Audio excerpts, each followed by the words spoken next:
เอาสบายดีกับทักทายสบายดีเบัดทุกคนเด้อมื้อนี้แก้วอยากสิออกมาขอความช่วยเหลือจากพี่ๆชาวโซเชียลทุกคนเนาะผู้ใดที่ว่าเลื่อนผ่านมาเห็นคลิปแก้วคลิปนี้ก็ขอคนละ1แสนเนาะพี่น้องเนาะเพราะว่าคลิปนี้แก้วออกมาขอความช่วยเหลือตามหาอ้ายเนาะพี่น้องเนาะอ้ายผู้นี้ซึ่งอ้ายของบ่าวแก้วนี่เพิ่นได้ขาดการติดต่อไปเป็นเวลาเกือบจะ2 ปีแล้วทุกคน ตอนนี้บ่มีไผสามารถติดต่อได้แล้วก็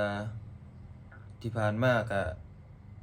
ได้โพสต์เนาะพี่น้องเนาะบ่แก้วได้โพสต์ตามหาแหละแต่ว่าบ่มีผลหยัง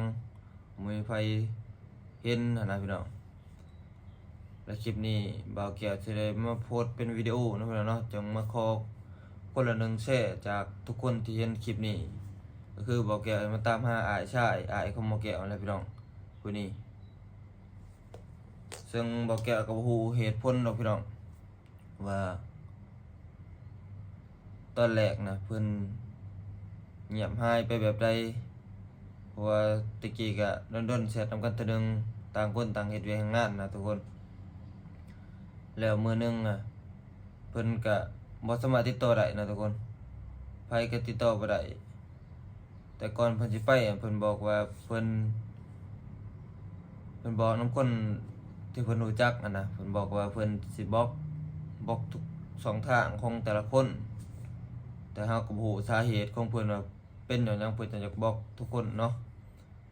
แต่ว่าอ้ายเพิ่นสิบ่อยากให้เราบ่อยากติดต่อกับ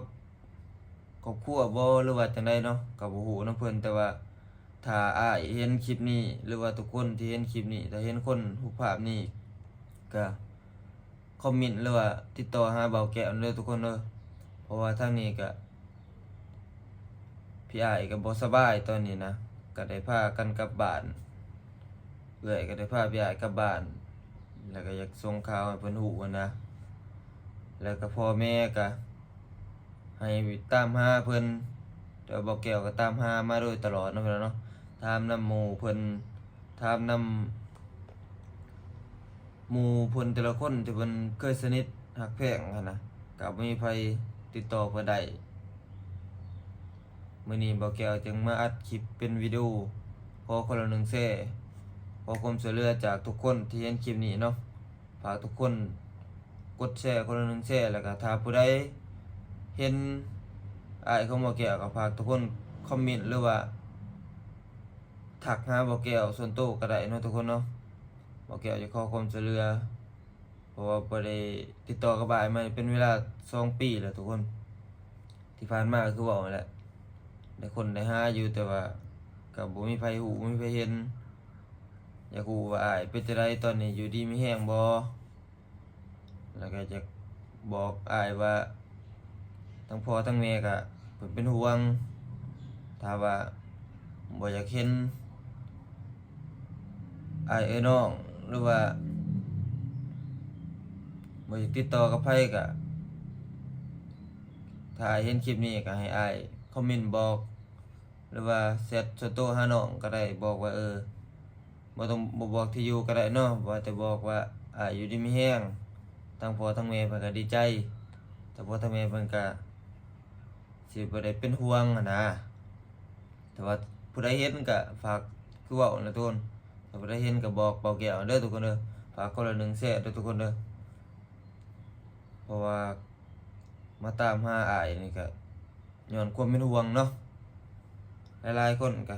บ่ว่าจะเป็นเอื้อยบ่ว่าจะเป็นอ้ายอยู่บ้านบ่ว่าจะเป็นพ่อเป็นแม่ก็ไปไสก็ถามหาแต่ละคนที่เราเคยรู้จักเคยทักเคยแชตนำกันเนาะก็บ่มีไผติดต่อได้บ่มีไผเห็นหั้นนะทุกคนมื้อนี้บ่แก้วจะได้ออกมาเป็นวิดีโอเนาะมาขอความช่วยเหลือจากทุกคนนี่แหละถ้าผู้ใดเห็นรูปนี่แหละนี่แหละรูปเรานี่ถ้าผู้ใดเห็นนะก็ฝากทุกคนบอกในเด้อทุกคนเด้อว่าเราอยู่แถวใด